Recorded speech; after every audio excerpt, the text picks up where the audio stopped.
Hello everyone, welcome to another video on the channel. It's a video regarding Gran Turismo 7 and wet weather, and we're going to kind of do a little bit of analysis on just how dynamic this wet weather system is within Gran Turismo 7. So the sort of footage is mostly taken from a Gran Turismo World Series race here at the high speed ring in the Group 4 cars, and the race started within wet conditions, and in some cases it appears, well, what I was kind of interested to find out, would the weather be the same pretty much for everyone in every round, or was there an element of randomness there and dynamicity that you know, the weather could do different things in different races. Now, we did test this in a custom race session a number of weeks back in a video.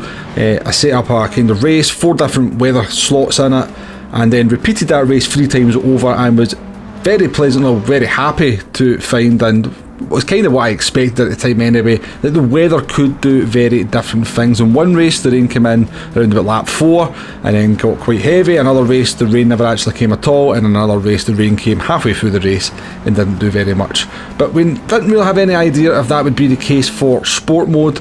This sort of deep into Gran Turismo 7's life, we've not really had a race where the kind of full dynamic weather system has been fully utilised, but that all changed with round 3 here of the Gran Turismo World Series in the Manufacturers' Championship for Group 4 cars around the high speed ring, which has the full dynamic weather implemented into it. Now, we did know that the race was going to start in wet conditions, but I think it would be quite handy for PD to have some kind of maybe the weather or the wetness, the track wetness indicator when you're in the kind of post qualifying session, just so you've got an idea how wet that track's going to start, because you had a bit of a decision to make at the start of this race on whether to start on wet tyres or whether to start on intermediates, and well, a few people actually did start on racing hard tyres in some of the races I looked at as well.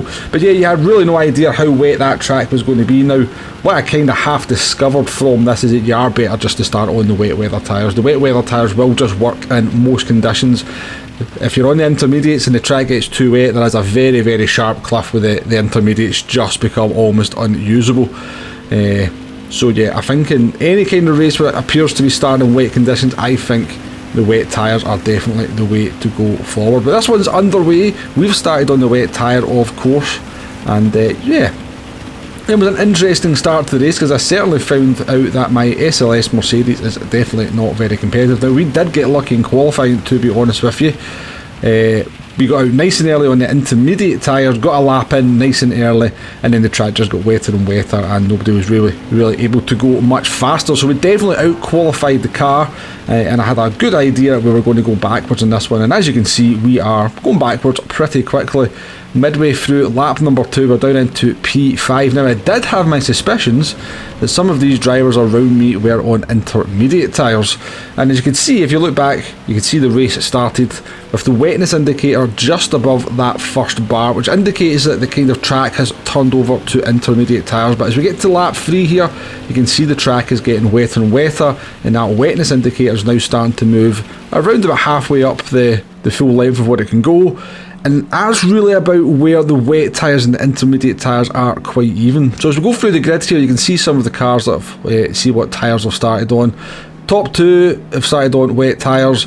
The Atenza that started in P3 on intermediates. The purple Peugeot there is on intermediates, and this Supra here is on intermediates as well. And as you can see, as we jump back to the race action on lap number 4, those 3 cars that started on the intermediate tyres have moved into positions 2, 3 and 4. By this point the leader was away. There had been quite a lot of squabbling between these cars. But this group of 6 here, and the first 3 cars are all on intermediate tyres. But as you're about to see, as the track evolved and got wetter, the rain did just continue to fall pretty steadily. Those intermediate tyres very gradually, actually quite suddenly to be honest with you, kind of came out that operating range, and they started to aquaplane. So first up we've got the Toyota Supra here, who's put it into the barrier, and there's us overtaking him there. 1.5 second penalty to add to their misery. The Atenza that overtook us in the first lap here, you can see having an instant into turn 1 again as well on those intermediate tyres, just aquaplaning a little bit, unable to get the power down in the same way. And the Peugeot held on for a little bit longer. Fair play to Anthony here, the Spanish driver, but they had pretty much the same kind of problem. Turn number 1, car starts to aquaplane into the barrier for a 1.5 second penalty, and that was us passing there. So all three of those cars who looked in pretty good shape on the intermediate tyres over the first 4 or 5 laps have all had various incidents and fell back through the pack. I've got to admit, around about lap 2 I was thinking about going in to change onto those intermediate tyres.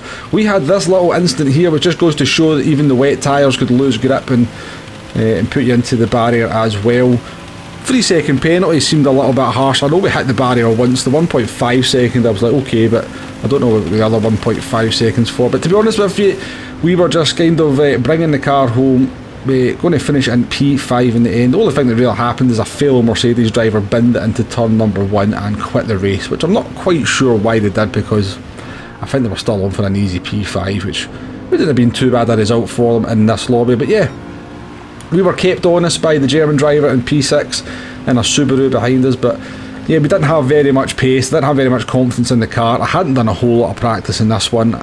We're in a little bit of a no man's land, but we're fast enough to stay ahead of the German, but we're never catching the top 4, so we just played this one fairly cautiously and brought the car home for a decent P5. Not the best result you might think given we started in P2, but I knew we were going backwards in this one regardless, so P5 I was quite happy to pick up. And I think we got 217 points for that one. But yeah, what I wanted to actually go and check after this, and what I did actually do was watch a number of people's streams just to see how their races unfolded in these weather conditions, just to see whether they were truly dynamic. And yeah, it definitely seems to be the case that the weather conditions could be very different depending on the race. So just looking at the start of a race here, I don't know why there's only 5 competitors in this one, but you can see how dry that track is. That's it well into... Looking at the wetness indicator, it looks like hard tyres would probably been slightly quicker there. Looking at another race in the Americas region, we can see the track's a little bit drier than when our race started. But our track got wet quite quickly, and by lap 5 or 6 it was definitely wet tyre conditions. But on this race here, it just appears that the track actually stayed much more in that intermediate kind of window. This was about as wet as the track got in this race, so I think the wet tyres would have been pretty even with intermediate tyres on that kind of level, but by the time you come to the end of the race, it's actually now verging on dry tyres. So starting the race in this one on intermediate tyres and just doing the full race on intermediate tyres would absolutely have been the right conditions. Had you started in the wet tyres, I think you would have probably gone backwards a little bit in that one. So interesting to see for sure. Another race here, you can see starting in, you know, the wetness indicator there is indicating that dry tyres are still just about usable, but you're definitely moving into intermediate territory. But this driver here that we're on board with was actually going to win the race. They started on wet tyres. The track never got especially wet from what I can tell. This looks about as wet as it got, but really this driver, because the wet tyres are so safe in these conditions, they're a little bit slower than intermediates, but he just kept the car on the track, to be honest with you, and he's going to bring home the victory in the Nissan GTR, despite the fact I would say it wasn't on the right tyres. As I said at the beginning, I think in the wet conditions, start on the wet tyres, give yourself that little bit of a safety blanket, because if the race gets wetter, then you're on the right tyre. If it starts to get drier, you're not going to be in that much trouble with the car spinning out.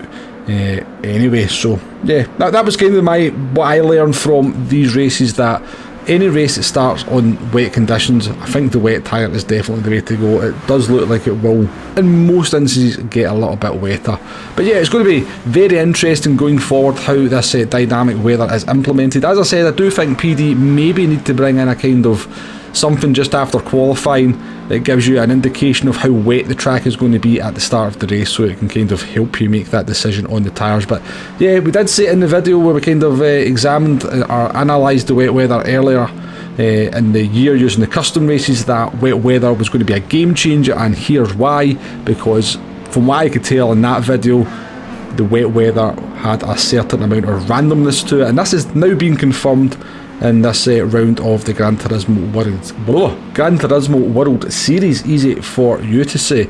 But yeah, I'm very much looking forward to how they can kind of progress this. I think slightly longer races is maybe the way to go, so maybe for the official season we'll get slightly longer races towards that 35-40 minute mark. That really could make the dynamic weather even more influential in the races and even better to use going forward. But yeah, hopefully this video has been somewhat enjoyable, and if nothing else, you've maybe learnt a little thing. If you made it to this point in the video, thank you very much for watching.